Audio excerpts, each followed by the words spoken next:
Nous allons maintenant explorer la transaction de création d'une commande d'achat avec fournisseur inconnu, transaction ME25.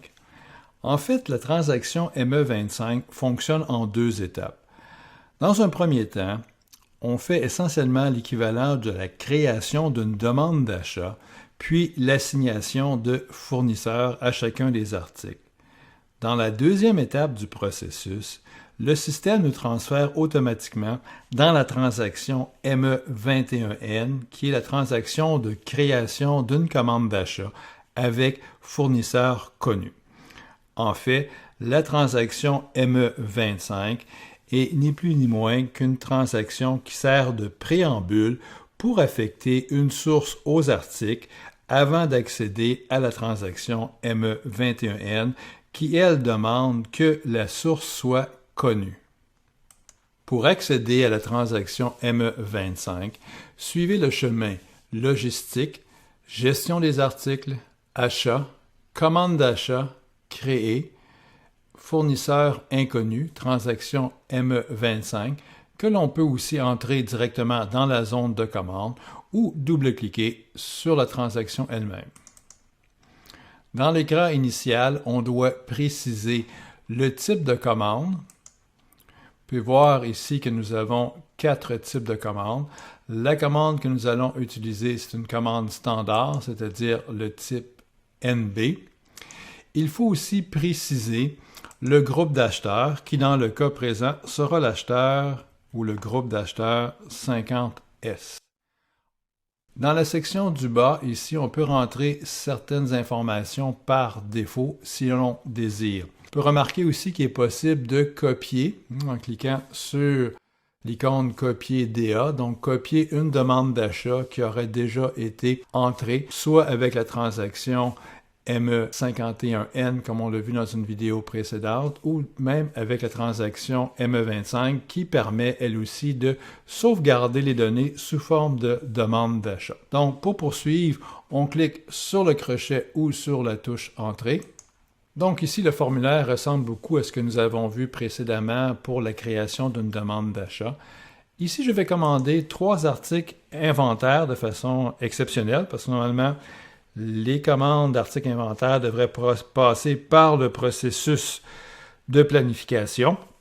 Nous allons faire une petite exception ici pour démontrer le processus à l'aide de la transaction ME25. Donc, mon premier article est le 50R300. J'en ai besoin d'une quantité de 500. Je dois spécifier une date de livraison que je choisis ici à l'aide du sélecteur de date et préciser aussi la division dans laquelle cette commande devra être reçue. Dans le cas présent, ce sera la division 50PT. Si j'appuie sur la touche Entrée, le système fait les validations et entre automatiquement la description de l'article ainsi que l'unité de mesure, le groupe de marchandises. Mon deuxième article est le 50R310. J'en veux une quantité de 1000, qui sera 1000 livres ici. Je peux faire un copier-coller de la date si je veux, ou je pourrais évidemment aussi servir du sélecteur de date. Ma division, encore une fois, sera la division 50PT. J'appuie sur la touche Entrée pour valider les données et le système ajoute la description ainsi que l'unité de mesure et le groupe de marchandises. Finalement, mon troisième article est le 50R420 et j'en veux une quantité de 2000 pour la même date. Je vais sélectionner ici. Dans la division 50PT, j'appuie encore sur la touche Entrée pour valider. Donc, comme je disais tantôt, on pourrait sauvegarder ces données-là sous forme d'une demande d'achat en cliquant sur l'icône ici. Mais ce que je veux faire maintenant, c'est d'affecter une source à ces 3 articles. Donc, je vais les sélectionner de façon simple, de tout sélectionner en même temps et de cliquer ici sur le premier icône. Ça sélectionne automatiquement mes 3 lignes. et en cliquant sur l'icône « Affecter une source », le système va aller vérifier si j'ai des contrats ou des fiches info-achat pour les différents articles. Donc ici, ce qu'on voit dans la boîte de dialogue, pour le premier article, qui est le 50R300, donc ma première ligne, le système a identifié 2 fournisseurs potentiels et je dois choisir celui que je désire utiliser. Donc je peux soit le sélectionner et cliquer sur le crochet ou double-cliquer sur la ligne et le système affectera automatiquement ce fournisseur à cette première ligne. Et automatiquement, je passe à l'article suivant, le 50R310 que l'on voit ici. Et encore une fois, cet article a 2 fournisseurs potentiels. En fait, ce sont les 2 mêmes. Je peux sélectionner encore une fois le premier, par exemple, en double-cliquant sur la ligne. Et le système m'amène automatiquement au 3e article, le 50R420, avec les 3 fournisseurs potentiels, qui sont 3 fournisseurs différents par rapport aux 2 premiers articles. Donc ici, je peux sélectionner, par exemple, le premier fournisseur. Donc maintenant, j'ai un fournisseur d'affecter à chacune de ces 3 lignes ou à chacun des 3 articles. Pour créer la commande telle quelle, je dois à nouveau sélectionner les 3 lignes en cliquant soit individuellement ou en cliquant sur l'icône ici. Et pour générer la commande, je vais aller cliquer sur l'icône ici, une espèce de cercle rouge et blanc. Et ceci va permettre de générer la commande. En fait, ça va m'amener, me transférer dans la transaction ME21N. Donc, je clique sur l'icône. Le système me dit « OK, c'est bien beau, mais il y a 2 fournisseurs dans cette demande.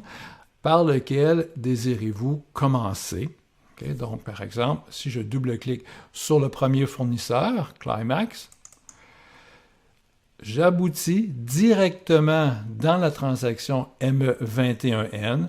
La demande d'achat est ici, c'est un document interne que je vais adopter. Donc, je vais cliquer sur l'icône ici « Reprendre » qui va automatiquement copier l'information. Je vais fermer la section ici pour que ce soit plus facile à voir. Copier l'information dans le formulaire de création de la commande d'achat. Donc ici, si je sauvegarde, je confirme que je veux sauvegarder.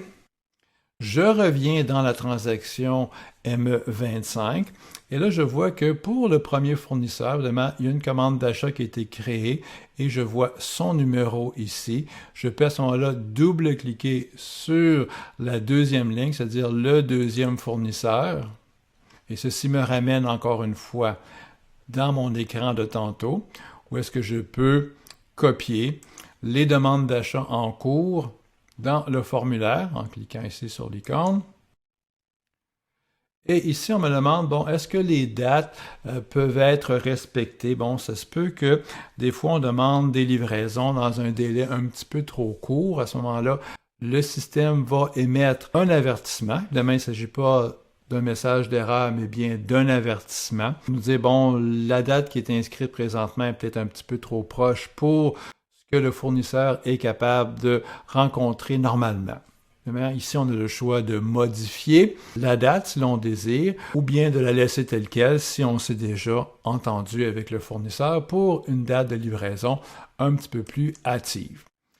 Quoi qu'il en soit, je peux quand même sauvegarder cette commande. Encore une fois, le message de sauvegarde apparaît. Et vous voyez, je reviens automatiquement à l'écran initial de la transaction ME25 avec un message de confirmation d'une commande d'achat. En fait, c'est le numéro de la 2e commande d'achat qui a été créée. Donc, comme vous pouvez voir, la transaction ME25 ne crée pas par elle-même de commande d'achat. Elle se sert d'étapes préliminaires avant d'arriver, en fait, à la transaction ME21N.